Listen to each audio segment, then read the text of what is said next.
사도행전 2장을 살펴보겠습니다. 오순절 날이 이루었다.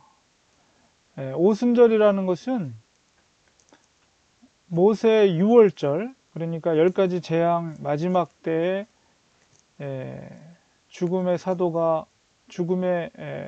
천사가 6월했다, 넘어갔다. 그래서 그날을 6월절로 큰 명절로 지내게 됩니다. 그래서 그런 6월절 절기를 지키기 위해서 이제 많은 사람들이 예루살렘에 방문하고 하는데, 그 6월절로부터 7주가 지난 다음 날, 그러니까는 날수로 계산하면 50일째가 되는 날, 그날이 이제 오순절입니다. 그래서 구약에서는 맥추절이라고 합니다. 77절 혹은 맥추절. 그래서 이제 모든 곡식 중에서 보리를 제일 먼저 거둬들인, 그리고 하나님 앞에 제사를 드렸다. 그래서 맥추절이라고 하고, 이제 77절은 6월절로부터 일곱째 주가 지난 다음 날, 그래서 정확하게 50번째 되는 날. 그래서 이제 오순절이라는 것은 이제 영어로는 펜타코스트라고 하죠. 그래서 이제 교단 중에 이 오순절 교단을 펜타코스트라고 하는데, 이 오순절이 바로 그런 날을 의미합니다. 그래서 그 120명의 문도들이 모여 있은 그날이 이제 오순절이었습니다. 물론 마가의 다락방에 모여 있었죠. 드디어 이제 예수 그리스도께서 약속하신 성령님께서 이제 임재하는 사건이 벌어지게 되죠. 그것이 눈에 보이고 몸에 느껴질 정도의 현상들이 나타났는데, 2장 2절에 하늘로부터 급하고 강한 바람 같은 소리가 있다. 그러니까 바람 부는 강한 소리가 쉬 하면서 소리가 그곳에 들렸고, 거기 온 집안에 가득했다. 소리가. 그리고 불의 혀처럼 갈라지는 것들이 그들에게 보였고, 그러니까 불과 같은 것이 불의 혀처럼 갈라지는 것들이 그들에게 보여 각 사람 위에, 여기 각 사람이라는 것은 거기에 모여있는 120명 전체를 말하는 거죠. 그 120명 머리 위에 하나씩 임하였습니다. 그리고 그들이 다 성령의 충만함을 받고 성령이 말하게 하심을 따라서 다른 언어들로, 거기 120명이 모여 있었는데 각각 다른 언어, 말로 그들이 말을 하기 시작했습니다. 사실 이 사건은 우리 고린도전서에 나와 있는 그 성령의 은사 중에 방언이 나오는데, 그 방언과는 좀 다른 개념의 방언입니다. 사실 이 성령 강림의 사건은 유일무이한, 마치 예수님의 부활 사건처럼, 예수님의 십자가 사건처럼 유일무이한 사건이다, 이렇게 여러분이 이해하셔야 됩니다. 그래서 이거는 예수 그리스도께서 승귀, 바로 하나님의 나라에 하나님 보좌 우편에 앉으시면서 왕의 신분으로서 이제 왕에 등극하시면서 일종의 왕으로서 백성들에게 하사품을, 선물을 주시는 그런 은혜, 그것이 바로 성령 강림의 사건이었고, 바로 그때의 강한 바람 소리와 불의 혀와 같은 불이 그 120명의 머리 위에 이렇게 임재했던 것, 그리고 그들이 성령이 충만해서 각 나라의 말로써 막 기도를 했겠죠. 그런 현상은 유일무이한 사건이다 라는 것입니다. 그래서 이제 그 당시에 이런 소리가 120명이 막 크게 소리로 여러 각 나라 말로 웅성웅성 되면서 막 기도를 하니까, 그 근처에 있던 사람들이 이제 이게 도대체 무슨 일이냐 하면서 그 마가 다락방에 와서 사람들이 보기 시작했습니다. 그래서 제자들이 그 방언을 말하는 걸 보고 소동이 났다. 그리고 다 신기해서, 도대체 이 사람들이 다 갈릴리 사람인데, 저 이스라엘 북쪽에 있는 갈릴리에서 온 사람들인데 이제 어째서 이제 다양한 말로서 이제 알아들을 수 있는, 그들이 알아들을 수 있는 말을 하는 것을 보고 깜짝 놀란 거죠. 그래서 이제 9절에 10절, 11절에 보면 각 나라에서 얼마나 다양한 나라에서 왔는가, 그 구체적인 지명들이 나타나고 있어요. 그래서 이제 여기서 각 나라에서 왔던 사람들은 다 유대인들이에요. 그러나 역사적으로 보면 이미 구약에 포로 생활을 했었던 사람들, 그렇기 때문에 디아스포라, 유대 디아스포라가 이제 각 이스라엘을 흩어져서 여러 지역으로 흩어져서 그들이 뿌리를 내리고 살았던 사람들이 6월절을 맞이해서 혹은 이제 오순절을 맞이해서 예루살렘에 일종의 이제 성지 순례를 하기 위해서 모였던 사람들이죠. 유대인들인데 각각의 지역의 나라 말을 알아들을 수 있는 말들로 그 120명의 문도들이 기도하는 것을 들은 거예요. 그래서 이제 바데라는 것은 페르시아 쪽이죠. 그래서 이제 동쪽 메데, 엘람 이쪽이 동쪽 메소포타미아, 그다음에 유대, 그다음에 갑바도기아는 이제 소아시아, 아시아 지역, 그러니까 오늘날 터키 지역, 본도는 그 아시아 북쪽, 터키 북쪽 본도, 아시아 부르기아 밤빌리아는 저 흑해 쪽, 그다음에 애굽은 남쪽이죠. 이집트, 구레네는 이제 북아프리카 지역, 리비아, 여러 지방, 그리고 이제 로마에서 온 나그네, 유대인들, 유대교 사람들이, 그리고 이제 그레데인, 아라비아인들, 여러 사람들이 와서 그 사람들이 기도하는 소리를 들었을 때 그들의 각각의 언어로 하나님의 큰 일을 말하는 것을 듣게 됩니다. 여러분, 이 사건을 우리는 굉장히 의미심장하게 우리는 이해를 해야 됩니다. 왜 그러냐면 여러분 생각해 보세요. 만약에 우리가 천국에 가면 과연 어떤 언어로 우리가 대화를 하게 될까요? 궁금하지 않습니까? 저도 꽤 궁금해요. 과연 어떤 언어로 대화를 하게 될 것인가. 반드시 분명히 같은 동일한 언어로 하게 될 텐데, 자, 이 사건을 보면 우리가 어떤 창세기에 어떤 사건이 기억이 나나요?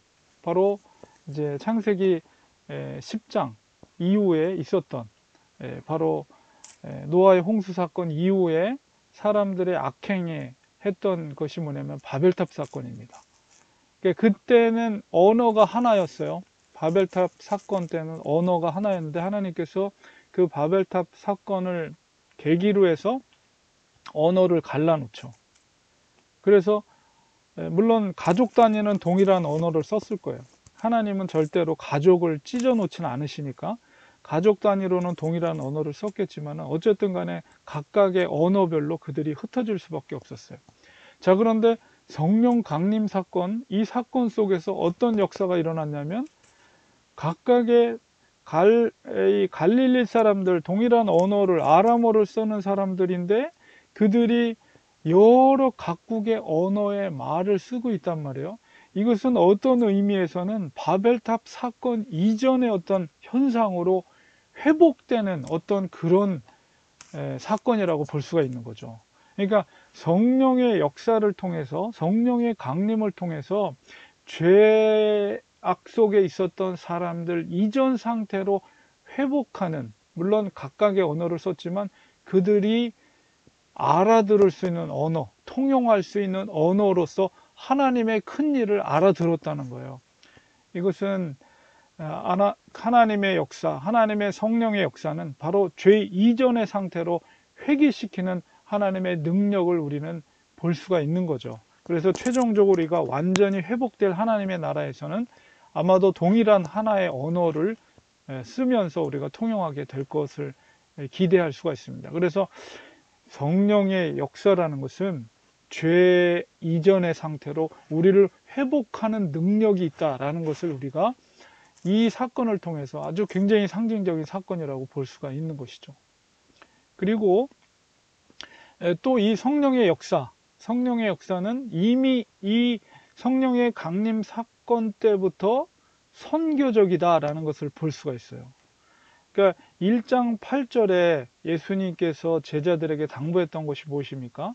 성령이 너희에게 임하시면 너희들이 권능을 받고 예루살렘에서 온 유대와 사마리와 땅끝까지 이르러 내 증인이 될 것이다 라고 했을 때, 제자들은 그 당시에 땅끝까지 이르러 내 증인이 된다고 했을 때는 거기에는 젠타일, 이방인, 각 나라 족속들을 생각한 게 아니에요. 흩어져 있는 디아스포라 유대인들을 그들이 고려하고 있었어요. 그러나 예수님은 그렇지 않았죠. 모든 열방과 민족들을 고려하고 있었던 거예요. 바로 성령의 역사도 역시 이 하나님의 일은 처음서부터 선교적이었다는 거예요. 각 민족과 각 나라를 향한 하나님의 뜻이 이 사건 속에 담겨져 있다는 것을 알 수가 있는 거죠. 각국과 각 나라 방언으로 하나님의 큰 일이 선포되는 것은 바로 이 지구촌 전체에 흩어져 있는 하나님의 잃어버린 자들을 찾으려고 하시는 하나님의 선교적인 계획이 이 사건 속에 담겨져 있다는 것을 우리가 알 수가 있는 것입니다. 요즘 이 코로나 사태를 보면서 정말 많은 생각을 하게 되는데요. 이 동일한 한 사건이 지구촌 전체에 영향력을 미치고 있는 사건은 아마 제가 살아온 인생 속에서는 이게 처음 있는 일입니다. 이게 정말 하나의 그 사건이 사실은 각 나라별로 이렇게 사건들이 뉴스가 되지만은 동일한 어떤 바이러스라는 것 때문에 전 지구가 이슈가 된 것은 이 처음이지 않는가. 세계대전 이후로. 그런 생각이 들면서 이것은 바로 하나님의 일하심이다. 이것도 역시 하나님의 일하심 속에서 하나님의 어떤 특별한 뜻이 있다. 그런 생각을 갖게 됩니다.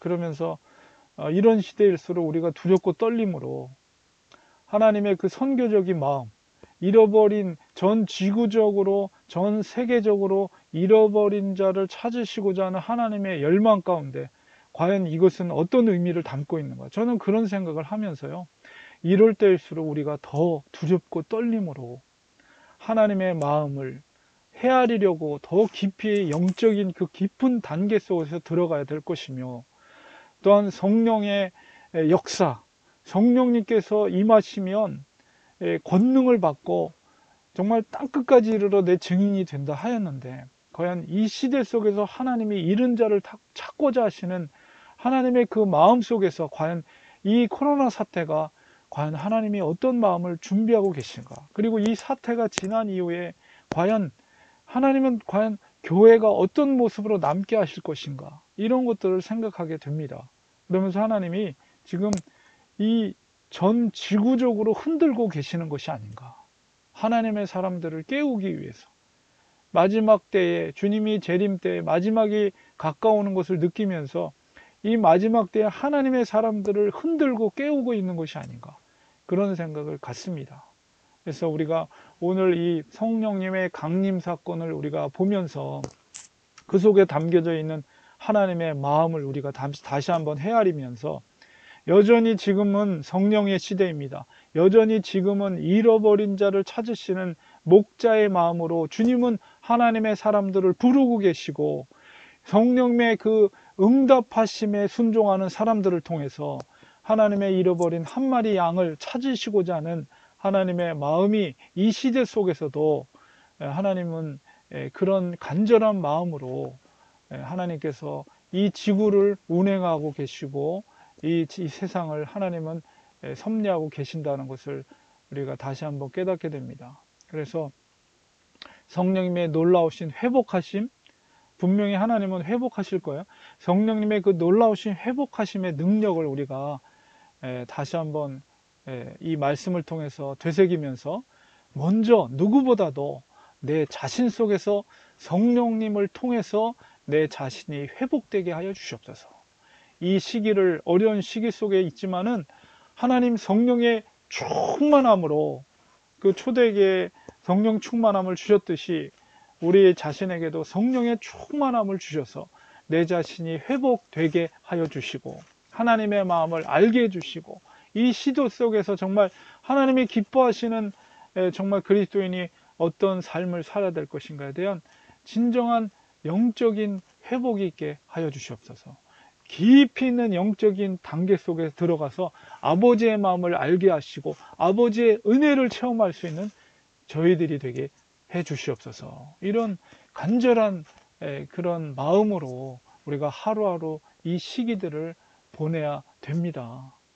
정말 주님이 가까웠다는 것을 다시 한번 우리가 그런 두렵고 떨린 마음을 가지면서 하나님 정말 영적으로 더 각성하게 하시고 성령의 충만함을 사모하게 하시고 그 은혜 가운데 기도하고 하나님의 마음을 알 수 있는 저희들이 되게 하여 주시옵소서. 이런 마음으로 오늘도 정말 성령의 충만한 그런 복된 하루 되시기를 간절히 주님의 이름으로 축원을 드립니다. 우리 기도하겠습니다. 하나님 아버지, 2000년 전 오순절 마가의 다락방에 120명 문도에게 하나님은 성령의 기름 부음을 통해서 정말 놀라운 하나님의 역사를 이루게 하셨습니다. 그 성령의 강림 사건을 통해서 여전히 우리에게도 성령님이 내주하고 계시며 성령님께서는 우리를 통해서 일하기를 원하십니다. 지금 이 시대 가운데 코로나 사태로 인해서 온 지구촌이 어려움 가운데 두려움 가운데 지내고 있습니다. 이럴 때일수록 더 우리 속에 내주하시는 성령님을 의지하게 하시고 성령의 충만함을 사모하며 하나님의 마음을 헤아려 알 수 있는 저희들이 되기 원합니다. 하나님께서 지금 지구촌 전체를 흔들고 계심을 깨닫습니다. 하나님, 이럴 때일수록 하나님의 사람들이 더욱더 영적으로 각성하여서 하나님의 기쁘신 뜻을 깨닫게 하여 주시고 하나님 앞에 더욱더 가까이 나가게 하시고 이 시대일수록 우리가 더욱더 영적으로 하나님 앞에 울부짖고 기도하고 하나님의 긍휼함을 구할 수 있는 하나님의 사람들 되게 하여 주시며 여전히 잃어버린 자를 찾고자 하시는 하나님의 마음을 헤아려 알게 하여 주시옵소서. 더 하나님 앞에 가까이 나아갈 수 있는 오늘 하루가 될 수 있도록 하나님 도와주시고 우리에게 성령의 충만함으로 기름 부어 주시옵소서. 예수님의 이름으로 간절히 기도드리옵나이다. 아멘.